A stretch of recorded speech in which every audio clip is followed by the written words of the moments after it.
Bonjour à tous et à toutes, et à tous. Et merci pour cette invitation et pour pouvoir participer à ce symposium. Et donc, en tant que chirurgien dentiste et faisant partie du réseau ORAR avec les professeurs Bloch-Suppan et de la filière tête-cou, on a aussi des patients avec donc ces maladies osseuses constitutionnelles. Et aujourd'hui, je vais vous présenter donc un cas clinique que j'ai dit la chance de suivre parce que j'ai aussi une relation, et, on va dire, très spéciale avec ces patients. C'est un patient vraiment très cher à moi. Et justement, aujourd'hui, je vais vous parler de nanisme. Donc, je vous donne déjà la première piste. On va parler d'un nanisme. Et en France, on a entre 8 000 à 10 000 Français qui sont atteints de nanisme osseux. Et c'est très important aussi parce que c'est un patient qu'on voit en pédiatrie, en odontologie pédiatrique. Et 70% donc, des maladies rares à expression bucco-dentaire font son apparition ou sont diagnostiquées à l'âge pédiatrique. Donc j'ai ma première petite question, toute simple, très facile, j'espère. Et vous allez pouvoir donc répondre, je pense, voilà, très facilement. Et voilà, donc il y a une seule réponse normalement correcte. Voilà, je suis très content. Bon, oui, c'est pas grave. C'est aussi bien. Voilà, mais on va dire le minimum. Voilà, donc c'est bien 1m40, entre 1m40 et 1m50. Si on veut être plus exact, et de la littérature, au niveau international, on parle de 4 feet 10 inches, donc ça fait 147 cm. Voilà. Donc, on peut continuer. Donc, on sait déjà que notre patient, il fait une taille beaucoup en dessous de 1m40. Et on va rentrer maintenant dans une famille d'énanismes qu'on appelle l'énanisme avec une microcéphalie. Donc là, deuxième piste pour vous. Il y a un retard de croissance pré- et postnatal qui est sévère. Et on voit aussi ces patients souvent directement, ils vont rentrer via la génétique ou les réseaux Oscar, mais aussi parfois, on va dire, les dentistes, on va être dans les premiers praticiens à voir ces patients de la sortie des premiers dents, donc à l'âge entre 6 mois et 8 mois. Donc, je vous fais une deuxième question. Question aussi assez générale, et on va voir que notre patient, il est parmi ces options-là. Donc, quelles sont les possibles origines d'énanisme osseux? Si vous pouvez donc répondre. Bon, il y a beaucoup de réponses possibles. Voilà. Bon, si vous avez cliqué les autres, ça marcherait aussi. Mais c'est bien. Toutes les réponses sont possibles. Donc, l'énanisme, donc on peut y avoir des troubles métaboliques, des troubles nutritionnels, d'autres pathologies chroniques et aussi des anomalies hormonales, mais bien sûr, une origine génétique. Donc, notre patient a bien une anomalie génétique à transmission autosomique récessive qui est transmise à l'état hétérozygote, et la mutation est trouvée à l'état homozygote, donc chez notre patient. Il y avait un 25% de risque à chaque grossesse, et actuellement, notre patient, il n'a pas un traitement spécifique qui est mis en place. C'est une maladie aussi extrêmement rare, et on a 2 patients en France et une centaine de patients dans le monde. Ensuite, là, je vous ai mis un petit tableau résumé avec les différentes attentes possibles qu'on doit aller chercher chez ces patients.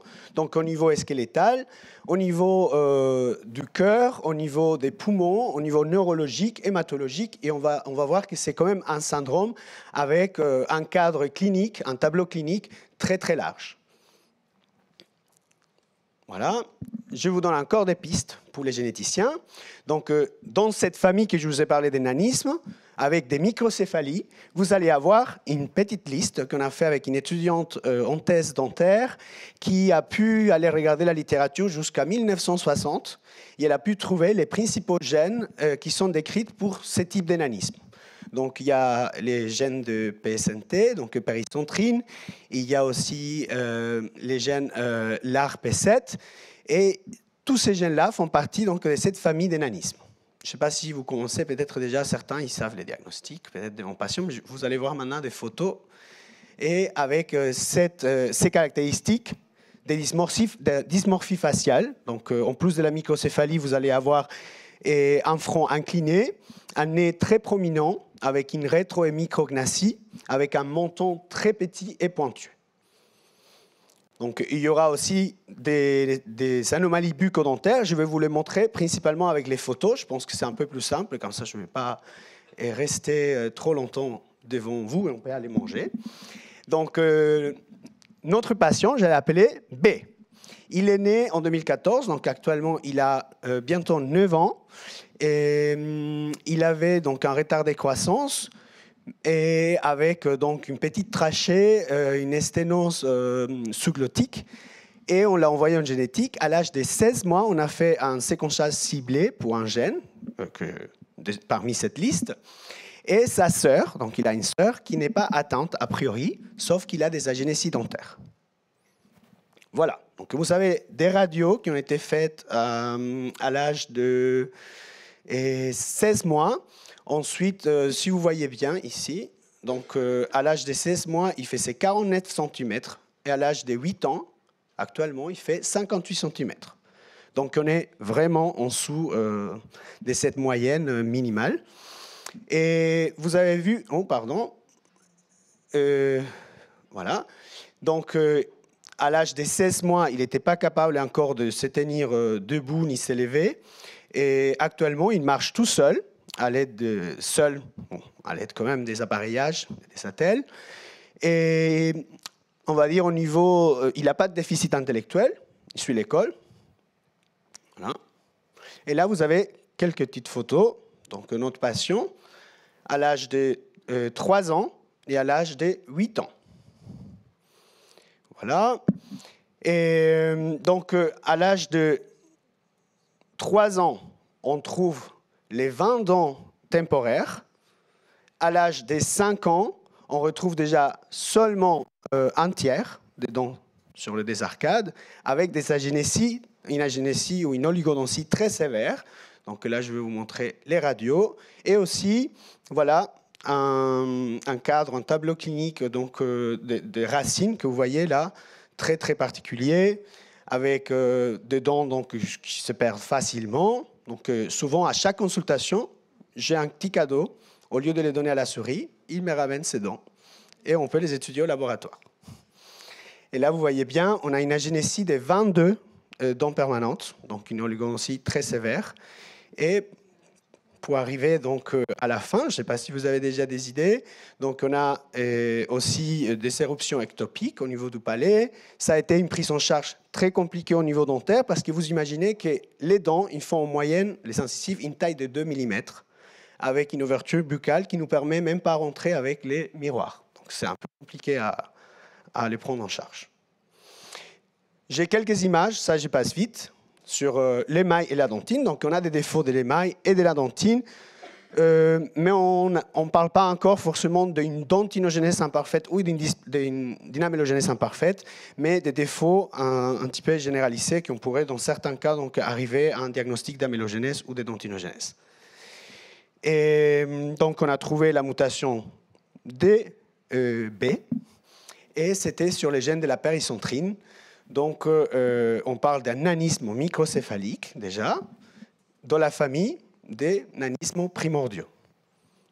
Et voilà, il est très important aussi, dans la génétique de ces gènes, de faire des études fonctionnelles. Donc, actuellement, on est en train d'essayer de travailler un petit peu dans la recherche et au laboratoire avec donc, les modèles souris qui existent ou qui ne sont pas encore viables pour ces gènes, pour comprendre mieux la maladie. Et je vous laisse donc répondre si jamais vous avez pu trouver donc, les diagnostics pour notre patient B. On peut passer au quiz. Voilà. Est-ce qu'alors, savez-vous quel est le diagnostic clinique pour ce patient? Je vous ai donné la génétique. Vous êtes donc, je pense, éventuellement dans la position de me donner les diagnostics. Voilà. Ouais, ok. Je suis pas très bon, je pense, parce que du coup, vous n'avez pas forcément... Ah, oui, peut-être. C'est bien. Ouais, je vais vous donner peut-être un petit peu les différences entre les deux, mais on est bien donc dans un anisme microcéphalique primordial, ostéodysplasique, et on est entre les types 1, 2 ou 3. Et c'est justement un anisme primordial de type 2. Donc, c'est une attente quand même sévère au niveau clinique. Mais pour différencier un petit peu, je vais vous dire que les patients avec un anisme de type 1 ou 3, c'est encore plus sévère. C'est des patients qui ont une espérance de vie beaucoup plus réduite. Par contre, dans l'anisme primordial de type 2, MOP2, l'espérance de vie aujourd'hui peut aller jusqu'à l'âge de 20 à 30 ans. Dans un anisme de type 1 ou 3, l'espérance de vie ne va pas au-delà de 8 à 11 ans.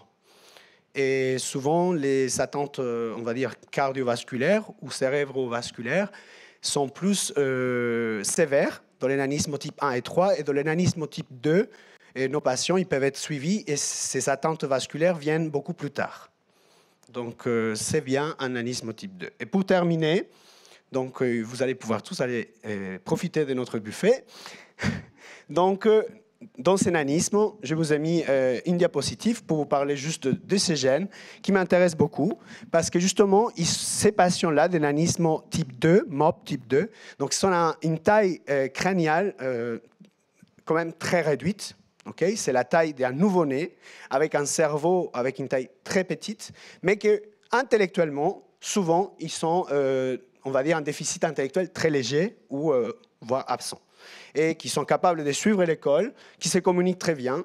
Ils sont aussi décrits comme étant des patients très friendly, très gentils. Ils sourient, ils rigolent énormément en consultation. Ils sont très coopératifs. Et justement, il y a un gène qui m'intéresse actuellement, qui c'est le gène MCPH1, donc, qui pourrait éventuellement donc, y participer énormément donc, à la taille du cerveau et le maintien donc, de la structure du cerveau, permettant donc que l'enfant puisse se développer au niveau intellectuel normalement, même si la taille elle est réduite de environ 70%, 50 à 70%. Voilà. Et très important, un take-home message pour ces patients. Je disais, la prise en charge est très compliquée, mais c'est très important pour les chirurgiens dentistes que dès l'apparition des premières dents, on puisse suivre ces patients et travailler en collaboration donc, entre nos différents centres maladies. Voilà, je vous remercie pour votre attention.